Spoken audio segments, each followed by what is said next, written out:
Welcome to Tenor Tech, where I solve the problems you didn't even know you had. You start by securing the API key and minimal React environment. This is essential because the key powers map rendering and billing. Once you have the key, create a React project and install at React Google Maps/API, which wraps the Maps JavaScript API for React. Make sure to place React App Google Maps API key in a env file, then restart your dev server so env-vars load. Doing this first prevents authorization errors later and keeps your workflow focused on component code rather than setup problems.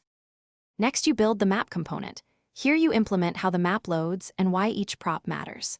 Use load script wrapping to load the Maps API asynchronously, then render Google Map with a defined center and zoom so the tile layer appears predictably.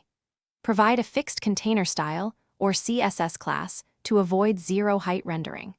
Add marker and info window children for interactivity, and capture the map instance in onload so you can call pan to. Set zoom or fit bounds later. This centralizes map control in React state. Finally, you optimize and verify behavior before shipping. These last steps complete the workflow. Memoize handlers with use callback and memo for markers so re-renders don't break performance, and build a production version to validate API referrer restrictions, since local rules differ. Make sure console shows no unauthorized key errors, and proactively monitor billing and quota. If the map fails to load, render a simple fallback UI and surface the API error message to help you quickly adjust key restrictions or enable required APIs. Thanks for watching. Subscribe to keep your life in tune.